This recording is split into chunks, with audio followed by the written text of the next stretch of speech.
ಕನ್ನಡತಿ serial ಮುಖಾಂತರ ಕರ್ನಾಟಕದ ಜನತೆಗೆ ಅಚ್ಚುಮೆಚ್ಚಾದಂತಹ ನಟ ಅಂದ್ರೆ ಅದು ಕಿರಣ್ ರಾಜ್.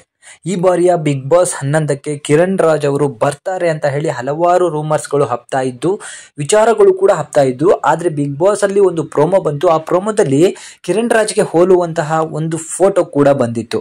ಇದನ್ನಿಟ್ಕೊಂಡು ಹಲವಾರು ಜನ ವಿಡಿಯೋಗಳನ್ನ ಮಾಡಿದ್ರು. ಈ ಬಾರಿಯ ಬಿಗ್ ಬಾಸ್ಗೆ ಕಿರಣ್ ರಾಜ್ ಅವರು ಮಾಸ್ ಎಂಟ್ರಿಯನ್ನ ಕೊಡ್ತಾ ಇದ್ದಾರೆ ಅಂತ ಹೇಳಿ. ರಾಣಿ ಫಿಲಂ ನ ಸಕ್ಸಸ್ ನಲ್ಲಿರುವಂತಹ ಕಿರಣ್ ರಾಜ್ ಅವರು ಅದನ್ನ ಮುಗಿಸ್ಕೊಂಡು ಡೈರೆಕ್ಟ್ ಬಿಗ್ ಬಾಸ್ ಮನೆಗೆ ಬರ್ತಾರೆ ಅಂತ ಕೂಡ ಎಲ್ಲರೂ ಹೇಳ್ತಾ ಇದ್ರು. ಆದ್ರೆ ಇದೆಲ್ಲದಕ್ಕೂ ಕೂಡ ಕಿರಣ್ ರಾಜ್ ಅವರು ಒಂದು ಸ್ಪಷ್ಟನೆಯನ್ನ ಕೊಟ್ಟಿದ್ದಾರೆ. ಸೊ ಇವತ್ತು ಬೆಳಿಗ್ಗೆ ಅವರು ತಮ್ಮ ಇನ್ಸ್ಟಾಗ್ರಾಮ್ ನಲ್ಲಿ ಒಂದು ಸ್ಟೋರಿಯನ್ನ ಹಾಕೊಂಡಿದ್ದಾರೆ.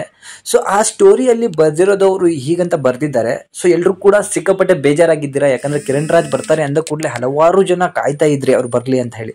ಆದ್ರೆ ಅವರು ಇಲ್ಲಿ ಹಿಂಗ್ ಬರ್ಕೊಂಡಿದ್ದಾರೆ, hello everyone, thank you for showing so much love for Rani and regarding BB it's a rumour ಅಂತ ಹೇಳಿ ಕ್ಲಾರಿಟಿ ಕೊಟ್ಟಿದ್ದಾರೆ.